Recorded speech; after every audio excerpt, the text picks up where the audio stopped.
В этом ролике я собрала целых 7 рецептов, которые просто созданы для того, чтобы пробудить весеннее настроение. Список ингредиентов к каждому рецепту я оставила в описании под роликом. Добро пожаловать на мой канал, меня зовут Галина Артеменко, и я гарантирую, будет очень вкусно.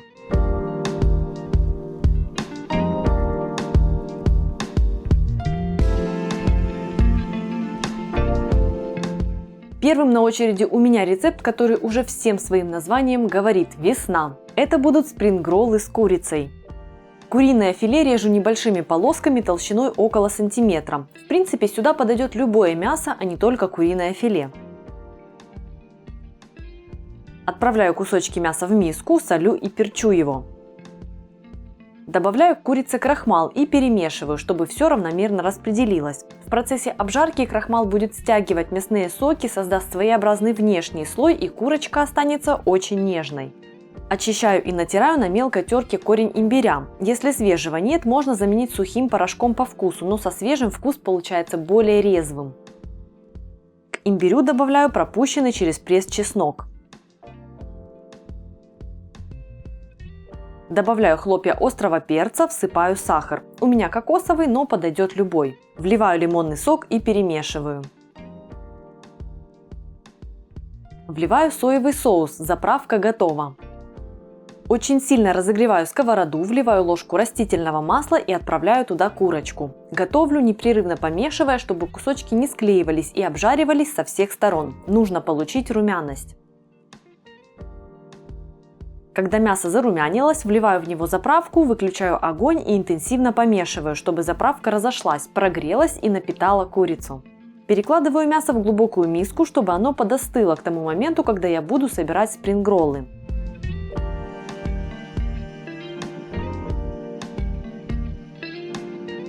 Этим временем нарезаю овощи. Мелко рублю зеленый лук,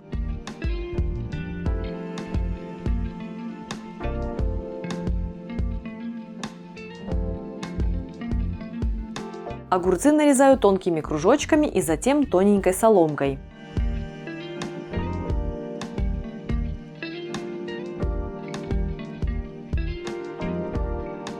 Примерно такой же соломкой нарезаю морковь.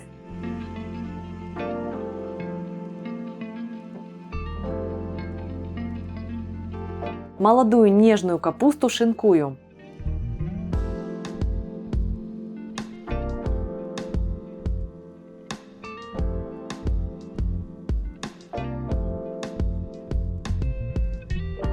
Сборка. В большую плоскую тарелку вливаю немного воды для размачивания рисовой бумаги. Опускаю лист бумаги, и как только я чувствую, что бумага начала размягчаться, но не стала прямо очень-очень мягкой, можно спрингроллы собирать. Кстати, если рисовой бумаги нет, приготовьте с такой начинкой рулетики из лаваша. Будет блюдо другое, но тоже очень вкусное.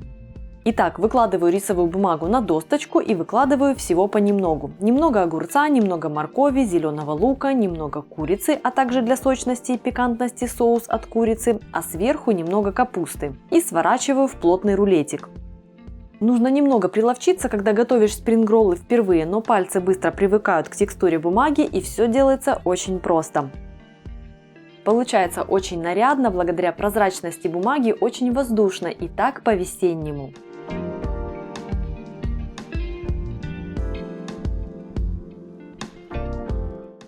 Теперь приготовлю салат из молодой капусты с курицей и грушей, либо яблоком. Очень люблю этот салат. Шинкую молодую капусту. Отваренное куриное филе разделяю на волокна. Для этого салата я не режу филе, а делаю это именно руками, потому что в салате с капустой они очень органичны, сочетаются по форме. Грушу разрезаю напополам, удаляю хвостик и семенную коробочку. Если груши нет, отлично подойдет сладкое или кисло-сладкое яблоко, например, семеренко.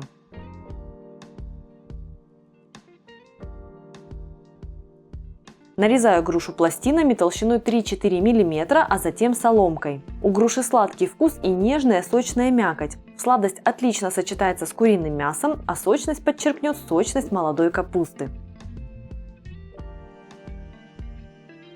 Грушу смешиваю с капустой и курицей. Заправляю салат цельнозерновой горчицей и йогуртом. Приправляю солью, перцем и перемешиваю.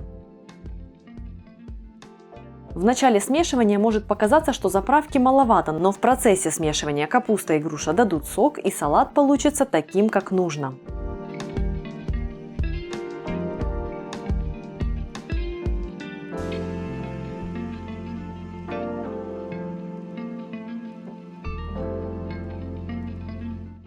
Теперь приготовлю свой любимый весенний омлет с молодыми кабачками. Очень нежный и невероятно сочный. Первым делом смазываю форму сливочным маслом. У меня стеклянная форма. Готовить омлет можно как в большой, так и в порционных формах. Готовлю яичную смесь. В миску вбиваю яйца, приправляю перцем и солью. Взбалтываю яйца, а затем вливаю молоко и взбалтываю еще раз до однородности. Кабачки нарезаю тонкими пластинами при помощи ножа экономки. Благодаря такой нарезке кабачки быстро приготовятся и будут нежными. Если остались какие-то кусочки, которые уже неудобно нарезать экономкой, дорезаю их просто ножом и отправляю на дно формы. Выкладываю половину кабачковых слайсов в форму довольно воздушным слоем, присаливаю. Вливаю половину яичной смеси. Затем выкладываю второй слой кабачков и вливаю вторую половину яичной смеси. Второй слой кабачков выкладываю более, так сказать, художественно, чтобы готовый омлет получился ажурным. Выпекаю при температуре 200 градусов в течение 30-35 минут, или же ориентируйтесь на свою духовку. Такой омлет можно также приготовить в пароварке. Следующий на очереди супер зеленый салат. Свежий, яркий и очень пикантный.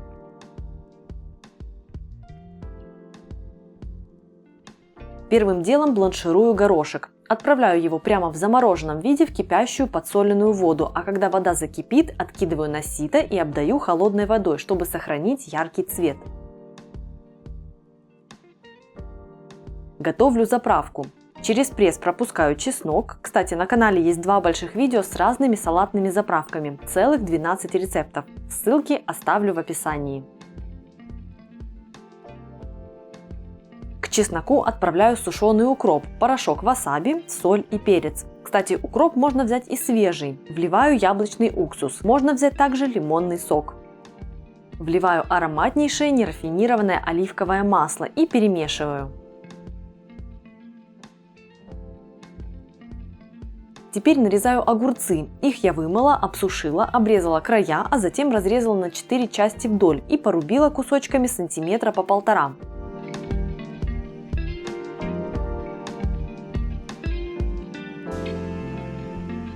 Отправляю огурцы в глубокую миску. Рублю зеленый лук, отправляю его к огурцам и туда же бланшированный зеленый горошек. Вливаю заправку и перемешиваю салат. Получается очень ароматно. Подавать можно сразу или отправить в холодильник. Через пару-тройку часов огурцы уже начнут напоминать малосольные по вкусу. Попробуйте. Нежнейшие фаршированные яйца с горошком и хрустящим весенним редисом.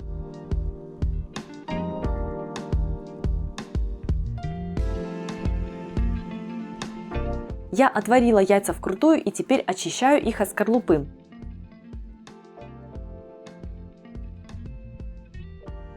Разрезаю яйца надвое аккуратно, чтобы не повредить белок.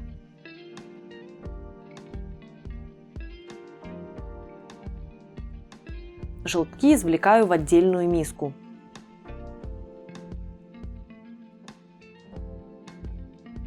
Крупно рублю зеленый лук и немного перьев оставляю для украшения. Разрезаю лимон, чтобы затем выжать из него сок. Если лимон сочный, будет достаточно четвертинки. Бланширую горошек. Отправляю его в кипящую подсоленную воду и когда вода закипит, откидываю горошек на сито и обдаю холодной водой. В стакан блендера отправляю желтки, зеленый лук и горошек. Добавляю соль, перец и выжимаю лимонный сок. Добавляю сметану и измельчаю смесь блендером до состояния пюре. После измельчения пробую массу, чтобы откорректировать ее по соли, перцу и, возможно, лимонному соку. Все должно быть в балансе.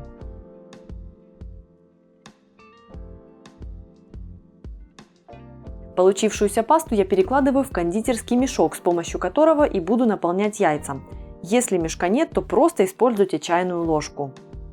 Тонкими пластинами режу редис, который и завершит вкусовую композицию.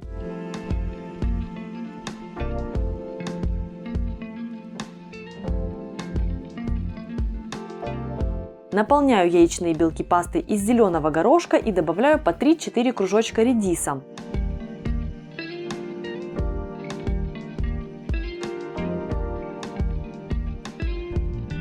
В финале я слегка посыпаю яйца паприкой, чтобы сделать блюдо еще ярче на вид. Еще один салат из молодой капусты, на этот раз с азиатским акцентом. Салатов много не бывает. Готовлю заправку для салата. Арахисовую пасту смешиваю с медом и лимонным соком. Если арахисовой пасты нет, можно измельчить арахис самостоятельно.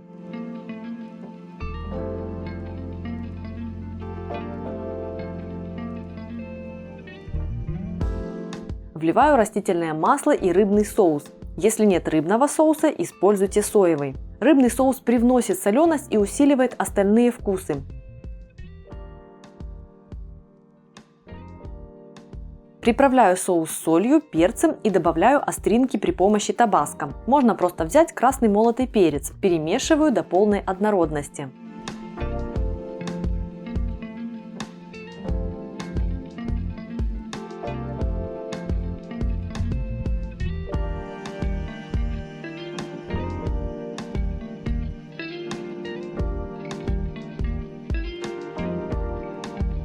Двигаюсь дальше. Арахис рублю ножом на кусочки разного размера для придания салату интересной текстуры.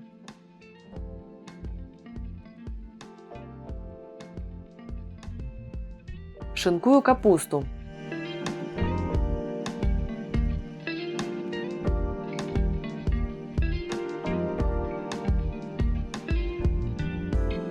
Сладкий перец я вымыла, очистила и теперь нарезаю соломкой.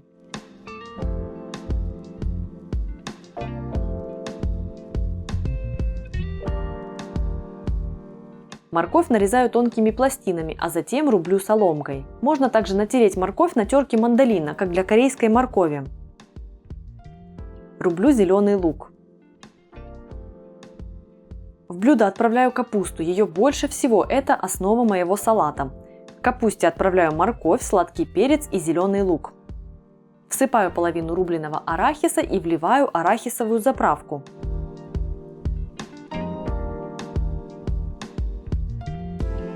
Перемешиваю и посыпаю готовый салат второй половиной арахиса.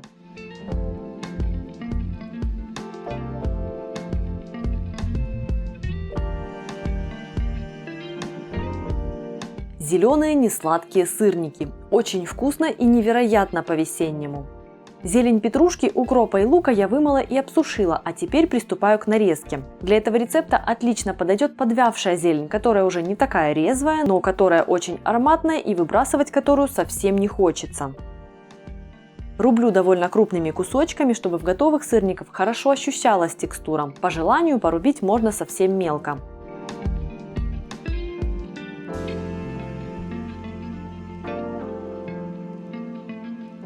Какая гора зелени! Сырники будут очень насыщенными и полезными. Натираю на терке твердый сыр. Я использую чеддер, и идеальным вариантом будут разные выдержанные виды. При небольшом количестве они придают любому блюду насыщенный вкус и глубину, когда как обычного сыра потребуется больше.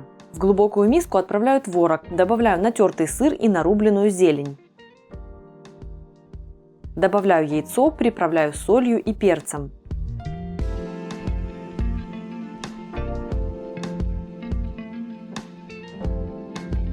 Тщательно вымешиваю творожную массу с зеленью до однородности. Творог выступает как основа и как связующее. Блюдо будет сытным и при этом легким благодаря зелени. Всыпаю муку и перемешиваю до однородности. В зависимости от влажности творога может потребоваться чуть меньше или чуть больше муки. Масса должна получиться удобной для того, чтобы формовать сырники. Посмотрите, как выглядит масса у меня. Формую сырники. Набираю смесь ложкой и катаю шарики влажными руками, а затем приплюскиваю их. Можно формовать сырники любым удобным способом. Мои альтернативные варианты в этих двух видео, которые сейчас на экране. Ссылки оставлю, чтобы можно было посмотреть полностью. Хорошенько разогреваю сковороду и вливаю немного растительного масла. Отправляю сырники обжариваться. Я готовлю на минимальном огне и под крышкой, чтобы пропеклись они равномерно. У меня процесс занимает по 3 минуты с каждой стороны. На видео хорошо видно, что сырники прекрасно переворачиваются, несмотря на минимальное количество муки и отсутствие обваливания в муке. И сырники получатся не забитыми. Готовые сырники вкусны как в горячем виде, так и в охлажденном. Если моя подборка вам понравилась, ставьте палец вверх и подписывайтесь на мой канал. Всех своих зрительниц я поздравляю с наступающим праздником и до новых вкусных встреч на моем канале «Жизнь вкусная».